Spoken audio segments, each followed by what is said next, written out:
Okay, I don't know why I'm sensing this right now, but something in me feels like what Elon really wants is to just look at his dad, and other than call him a bitch, he wants to hug him and like be cradled in his arms and cry, and then hope that they cry together, and then they tell each other that they love each other, and then they go off like happily into the sunset on some like $1 billion yacht. But I'm telling you right now, people who have these dreams of world domination, um, it's it's nothing more than science fiction fantasies. Like, the, genuinely, nobody in their right mind. Like, I'm telling you, you have to be on drugs. Nobody in their right mind even has the capacity to take responsibility for the world, much less a country, much less their own fucking family. Look at how he takes care of his fucking kids. I mean, you saw him using his baby as a meat shield. Like, don't even argue with me on that shit.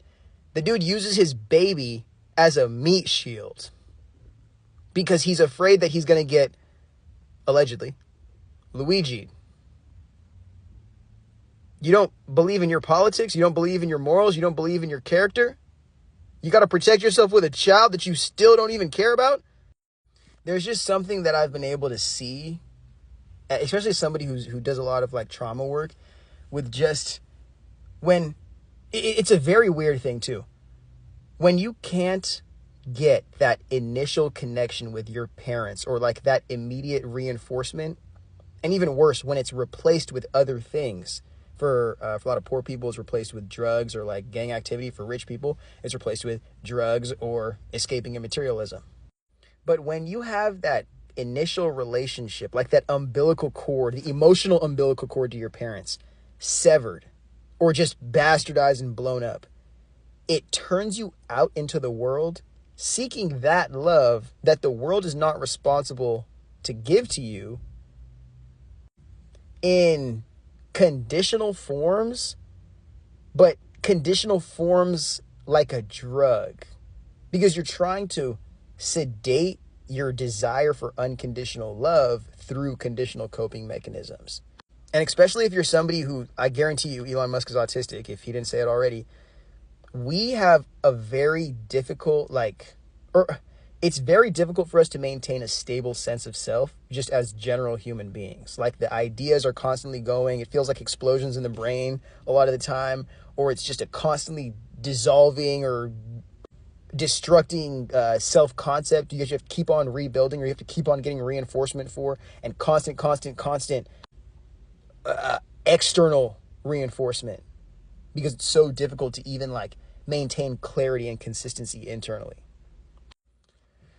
So that'll also lead me to Elon's specific like desire for world domination. Has a little bit to do with he's always been in a position of authority in his environment to where he can just make decisions and not be told no.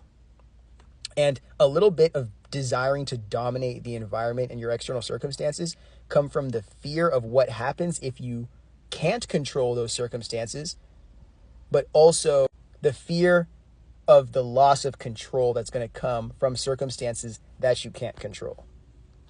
And how you will be at the mercy of circumstances that are unfamiliar to you, again, giving you more anxiety because you don't know how you will respond to unfamiliar circumstances, or you have a history of responding poorly to them, further disconfiguring that self-concept that I already described as very difficult to maintain. I'm not going to sit here and defend Elon at all. I mean, he's a Nazi racist sack of shit. And anybody who aligns with those words doesn't deserve respect from me. But I just want to let you guys know that he and a lot of these other billionaires with childhood trauma will go about destroying this entire planet. Will go about destroying the entire planet. And on the surface, you see destroying a government, stealing this, impregnating all these women. And I don't want to pinpoint it because I genuinely don't know. But you can tell it's not eternal, but like this very, very, very deep sense of longing and searching for something that the seeker knows they can't have. But they're trying to sedate that through these other experiences, through these drugs, through these yes men hanging around them. And if that gets too, like, if you're too desensitized to the sedation of those feelings, then the only thing to do is just conquer the whole entire world and make everybody reinforce into your eyes how you want to be seen. So you never, ever, ever have to be faced with an experience to address who you really are and breaking down to the truth that is your reality that you're running away from. A lot of these billionaires they're more than just sick in the head, bro. Like, they're broken children.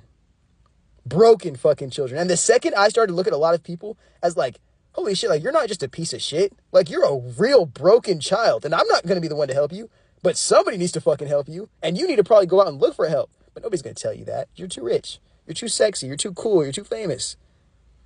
So the whole world is either at the consequence of them not, like, being able to escape or avoid accountability, or they will be the ones at the mercy of their ignorance. And more times than not, that's the only thing strong enough and traumatizing enough to get people to change from their ways. But a lot of these people in our society are that trauma, or facing that trauma, is just so heavily protected by such ridiculous, rampant amount of wealth that you have to hope that they lose the wealth so quickly and can't get it back long enough to be faced with who they really are behind all that shit. Final thought I'll give for this video is, what I realized is a lot of people that you think are ambitious, or people that you believe are super, like, driven, a lot of them are chasing those dreams out of trauma.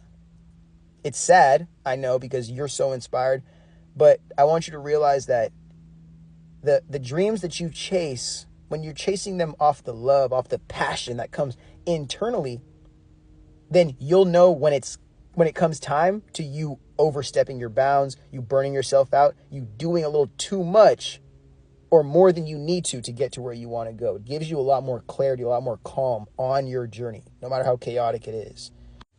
And a lot of people who heal from trauma realize or find themselves to be less ambitious, which is hilarious because that ties into American grindset culture being more of like a trauma response than it actually is like a sign of commitment and passion.